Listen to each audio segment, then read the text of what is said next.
Shalom, selamat malam teman-teman. Jumpa kembali dengan Maranatha di channel kesayangan kita. Kali ini di channel baru dari grup Emen Record, yakni Ibn Emen Channel. Ibn Emen itu adalah anaknya Emen. Nah teman-teman, sebelum saya masuk ke topik pembicaraan kita, saya mau ucapkan selamat menyambut tahun baru ya. Mungkin sekitar 3 jam ke depan, waktu Indonesia Barat kita sudah masuk ke tahun baru.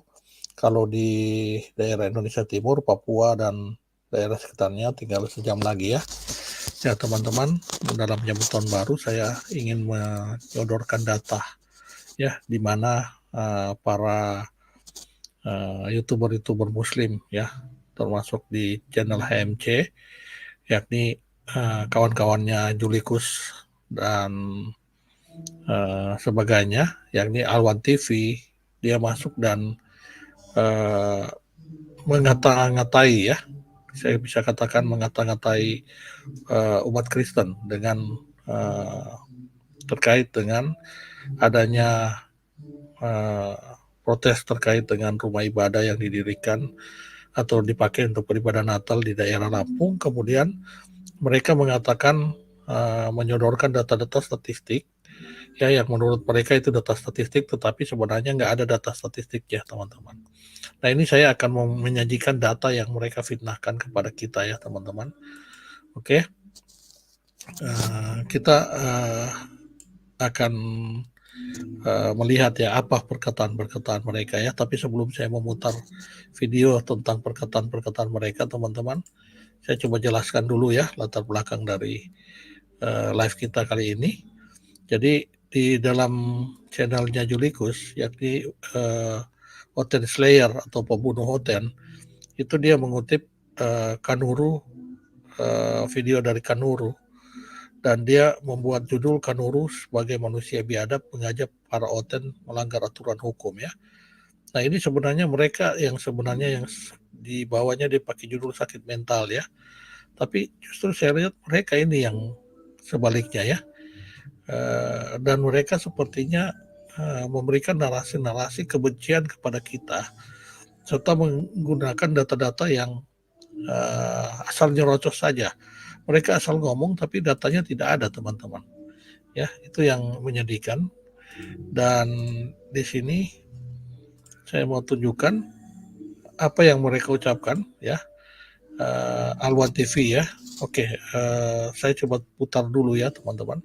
Saya coba putar video yang Alwan TV katakan di video tersebut.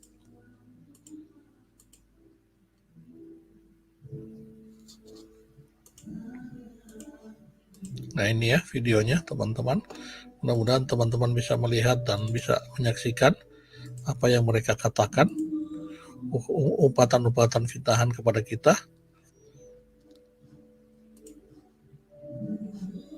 Bentar teman-teman ya, saya pastikan dulu suaranya juga jelas terbagi ya. Saya pastikan share suaranya dulu. Oke, nah ini sudah. Oke, kita coba dengarkan bersama ya. Kalau kita ikut statistik ya, gereja yang ada di Indonesia ini hampir 100 juta, Hafid Syarif, 100 ribu. Saya Hafid Syarif. Oh, Masya Allah. Assalamualaikum. Waalaikumsalam Ustadz Hafid. Ada hampir 100 ribu gereja di Indonesia yang jumlah penduduk Kristen itu tidak seberapa. Bahkan tidak sampai itu di total itu kurang lebih hampir umat gereja, sementara masjid itu hanya 200 ribu lebih. Gereja hampir 100 ribu coba. Kurang baik gimana lagi Indonesia itu kepada kalian gitu. Sehingga tipikal daripada orang-orang yang tidak logis cara pandangnya, pandir atau alias bodoh itu yang mudah diprovokasi adalah ketika dia hanya melihat satu sisi saja, tidak melihat secara global, tidak melihat case by case. Jadi yang ada dikedepankan itu adalah otak di bagian belakang, atau mungkin otak yang ada di punggung sebenarnya. Apatah lagi misalnya di Nah, teman-teman, seperti itu ya, umpatan dia kepada kita, umat Kristen. Kemudian kita melihat apa yang dia sajikan informasi data-data. Dia katakan ada hampir 100.000 gereja di Indonesia dengan jumlah orang Kristen yang tidak seberapa. Maksud dia tidak seberapa itu berapa ya? Kalau kita lihat statistik kita saat ini 13% dengan jumlah penduduk Indonesia 275 juta, umat Kristen di Indonesia ada sekitar 30-an juta loh. Ya. Kalau dia katakan hampir 100.000 gereja, datanya di mana? Kemudian dia katakan masjid itu hanya ada 200.000 lebih masjid. Seakan-akan perbandingan antara rumah ibadah orang Kristen dengan rumah ibadah masjid itu 200.000, apa 1:2. Sementara umat Islam itu di Indonesia ada 80-an% lebih ya. Mungkin kalau nggak salah itu saat ini kalau Muslim sudah ada angka 85%, ya 85%. Sementara umat Kristen itu ada sekitar 12% ya teman-teman. Sisanya 3% dari agama yang lain, 12 atau 13%. Ya. Nah, mana data dia? Dia tidak mengungkapkan data. Saya akan mengungkapkan data-data ya. Kurang baik bagaimana dia katakan Islam di Indonesia. Maka dia menghujat kekristenan, dia katakan umat Kristen pandir, bodoh, otak ditaruh di bagian punggung. Ya. Nah, pada bagian lain ya saya coba ambil ketika Triun Slayer ya berbicara juga dan menyudutkan kita umat Kristen ya. Saya coba cari di bagian mana ya, sini ya teman-teman. Coba kita lihat, saya pun agak kurang ini ya. Nah kita lihat ya apa yang dia katakan Triun Slayer ini terhadap umat Kristen ya. Itu tadi Alwan ya. Tadi Alwan teman-teman sudah dengar. Saya tunjukin seperti apa yang umpatan dari Triun kepada umat Kristen. Coba saya mudah-mudahan mungkin di sini. Untuk beberapa pikirnya kalau ada buset itu satu gedung 5. Nah, kan, maka mereka cari dalil-dalil yang lain, cari narasi-narasi yang tidak terlalu urgent dan tidak terlalu penting saya rasa. Itu saja dari dulu dari saya. Silakan lanjut. Baca ini nyelekit gitu. Apa ya? Ilmu juga ini Ivan bilang ya. Ternyata 100.000 loh. Dari umat yang hanya 100.000. Jadi, sekarang kita mau review produk antena TV digital indoor atau outdoor, yaitu Tafer Antena. Antena ini dapat menangkap banyak. berapa persen itu? Umat Muslim itu kan 86% ya. Protestan 2%, Katolik 6%, 9% lah total. 9% jumlah rumah ibadahnya Hampir 50%. 86%. Buset, itu satu gedung 5 orang atau gimana?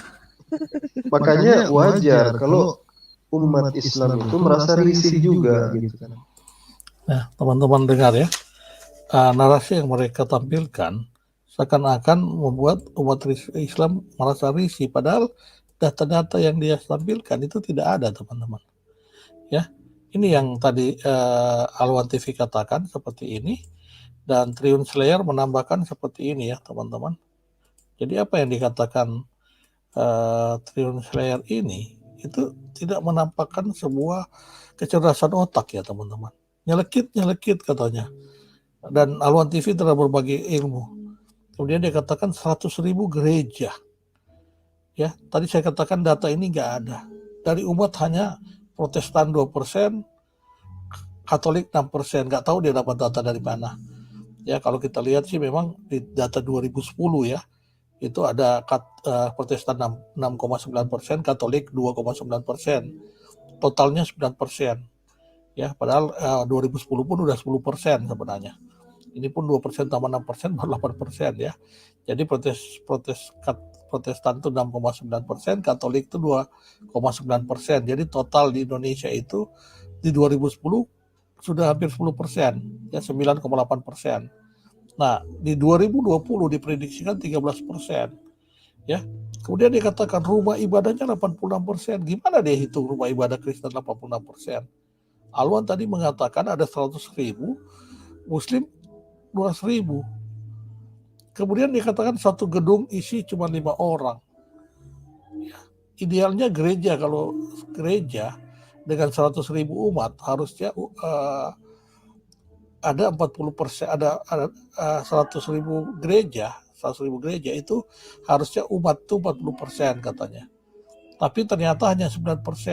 Ya, dikatakan 9%. Padahal ini data yang kapan? Ya, untuk apa gereja 100.000?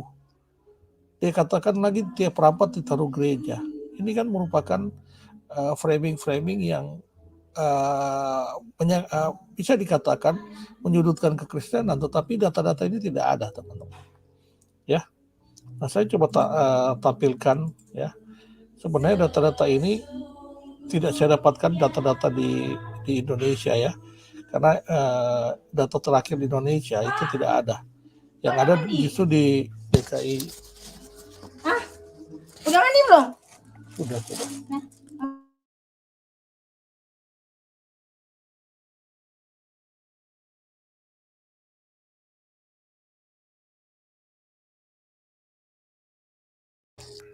Mohon maaf ya teman-teman ya. Ini malam tahun baru istri saya lagi mengajak saya untuk ini ya. Oke.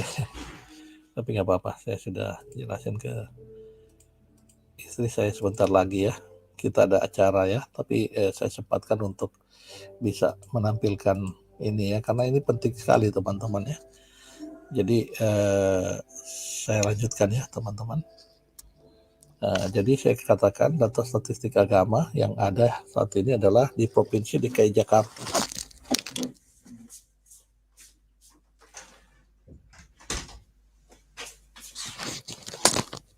Jadi bukan di data yang ada itu, bukan di Indonesia, karena data Indonesia nggak ada. Tetapi kenapa saya ambil data statistik agama di Provinsi DKI Jakarta? Pertama karena Jakarta itu melukiskan hampir gambaran dari seluruh Indonesia sebagai ibu kota. Jadi kalau Kristen di saat ini diperkirakan ada sekitar 13%, data di Jakarta Kristen saat ini ada sekitar 11-12% ya. Jadi hampir sama lah ya. Yang kedua, tadi nanti saya akan punya waktu banyak, saya akan kumpulkan semua data karena secara provinsi ada terpisah-pisah, tetapi secara Indonesia tidak ada. Ya, jadi untuk sementara saya coba ambil data dari DKI Jakarta yang juga disinggung-singgung Alwan mengenai agama yang ada di DKI Jakarta pasca Ahok atau saat Gubernur Anies memerintah di DKI Jakarta. Ya, tadi sempat disinggung-singgung oleh Alwan TV juga di tayangan video ini. Nah, ini yang saya mau tunjukkan kepada teman-teman. Nah, ini data di DKI Jakarta saat ini. Ya, jumlah penduduk di Jakarta Islam itu sudah ada 9% lebih, ya 9% lebih umat. Kemudian di sana ada Protestan ya. Protestan itu Kristen itu, ini kurang besar ya teman-teman. Saya coba perbesar ya, biar teman-teman bisa lihat dengan jelas. Oke ya, sudah terlihat ya teman-teman ya. Jadi Protestan itu ada 954.000 jiwa, hampir 1 juta. Katolik itu ada hampir 500.000 ya, dan agama lainnya. Oke, itu dari segi jumlah. Nah, ini dari segi tadi dari segi jumlahnya ya teman-teman. Nah, ini dari segi rumah ibadah yang ada di DKI Jakarta ya. Islam ada 1.000 masjid dan 3.087 masjid, 3.214 musola. Ya, Kristen hanya ada 1.094 gereja. Kemudian gereja Katolik itu hanya 45, pura 79, vihara 263. Ya. Nah, mari kita olah data ini ya. Kita kelola data ini, saya dapatkan seperti ini teman-teman. Jadi jumlah penduduk DKI Jakarta agama Islamnya 83,68%. Ini gambaran Indonesia ya. Protestan 8,6%, Katolik 3,93. Jika ditotalkan ini bisa didapatkan sekitar 12,5% ya. Hampir 13%. Ini saya katakan, makanya ini gambaran Indonesia. Indonesia pasti sekitar 12-13%. Ya, karena di DKI Jakarta ini menggambarkan keseluruhan Indonesia. Hindu sekian 0,18% dan Buddha 3,59%. Ya. Berapa jumlah rumah ibadah? Ya, teman-teman lihat di sini. Masjid itu ada 3.087 plus musola. Nah, mereka hanya mengatakan masjid. Mereka lupa bahwa musola itu ada di mana-mana. Ya. Alwan TV, Dr. Alwan ya, padahal dia bukan dokter ya, hanya ya pokoknya bukan profesinya, bukan dokter ya. Saya tidak merendahkan profesinya, tetapi saya tahu dia adalah penjual baju secara online ya, clothing, dia punya clothing brand sendiri ya. Saya tahu profil dia, saya pernah cari data-data dia di internet. Nah, Islam itu masjidnya itu ada 3.087, tetapi mereka lupa bahwa Islam punya musola, di mana-mana ada musola ya. Jadi mereka punya musola di... Aku dibawa ya? Ya, Mama. Nanti aku nyusul Mama ya. Musola ada 3.214 ya. Jadi orang di tempat kerja selalu ada musola. Di instansi-instansi pemerintah pun ada musola ya. Jadi mereka melakukan kegiatan ibadah. Musola itu sama seperti masjid, tapi masjid kecil. Ya, toh mereka tempat melakukan ibadah. Mereka punya masjid, mereka punya musola. Ya, gereja cuma ada 1094 gereja Katolik. Ya, kemudian gereja Protestan, gereja Katolik 45%, 45 ini aja. Jadi total Islam dia punya 82%. Ya, rumah ibadah, sementara gereja Protestan, gereja Katolik itu cuma ada 14,73%, teman-teman, kurang dari 15%. Ya, nah angka di bawah teman-teman bisa lihat, saya sajikan itu ada 1474, itu adalah rasio perbandingan, angka perbandingan, bukan rasio, tetapi angka perbandingan jumlah rumah ibadah per agama. Jadi kalau rumah ibadah Muslim ada 6.000-an dengan populasi jumlah Islam itu rasio angka perbandingannya itu 1.474.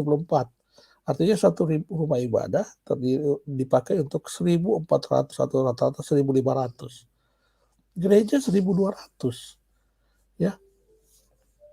Pura 700. Pura ini berarti pura ini perlu banyak ini ya, 700, artinya satu pura itu hanya 700 orang yang pakai, dibandingkan dengan satu masjid 1.500 orang yang pakai, satu gereja 1.200 orang ya. Kemudian Buddha 1.500, Buddha lebih banyak ya, lebih padat sekali ya, satu vihara itu dipakai 1.500. Nah, yang kita mau katakan di sini ini adalah angka-angka ya yang menggambarkan Indonesia.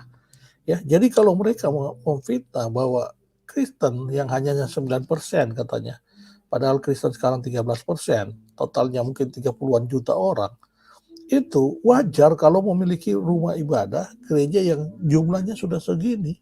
Apanya yang diistimewakan, teman-teman? Tidak ada yang diistimewakan. Ya, yang menjadi narasi kebencian mereka mengatakan masjid itu sedikit, tetapi justru mereka lupa kalau mereka beribadah bisa di musola. Musola itu adalah masjid juga, dan musola nggak disebutkan angka-angkanya, teman-teman. Ya, nanti saya akan menyajikan data yang lebih banyak lagi ya, mungkin di awal tahun, mungkin setelah tahun baru di tanggal 2 atau tanggal 3, tidak lama setelah tahun baru saya akan tampilkan ya.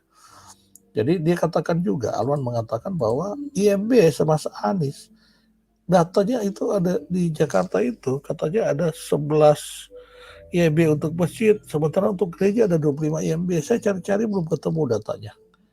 Ya, saya minta Alwan sajikan, jangan cuma fitnah. Dia katakan gereja selama Anies lebih banyak diizinkan IMB berdiri. Nah, benar nggak seperti itu ya? Kita nanti minta datanya dari Alwan ya. Tetapi nanti saya akan buat data statistik seluruh Indonesia, tetapi saya ambil dulu tadi di DKI, saya akan ambil di Jakarta, dan akan sebanyak-banyaknya data yang ada diumumkan oleh Badan Pusat Statistik Nasional ya. Jadi saya akan sajikan bahwa apa yang mereka katakan itu hanya fitnah, narasi kebencian kepada umat Kristen. Ya, sayang sekali ya, mereka mengatakan seperti itu supaya orang terbentuk opini bahwa gereja itu terlalu berlebihan. Bahkan tadi Triun Slayer katakan satu gereja hanya ada ditempati oleh 5 jemaat katanya. Terus dia seakan-akan begitu banyaknya gereja, di setiap perapatan katanya ada gereja. Nah, ini yang saya akan sajikan secara berangkai nanti teman-teman ya. Tapi karena saya ada acara buru-buru, kita punya acara dengan keluarga untuk merayakan tahun baru, saya juga sudah ditunggu oleh istri saya. Nanti saya akan kembali untuk menyajikan data-data ini teman-teman. Oke, itu saja. Saya mau ucapkan selamat tahun baru, selamat merayakan tahun baru Masehi. Tahun baru Masehi dihitung sejak kelahiran Tuhan Yesus Kristus ke dunia ini, ya. Dan merayakan tahun baru berarti kita juga merayakan di mana kelahiran Tuhan Yesus dihitung untuk menjadi kalender tahun baru.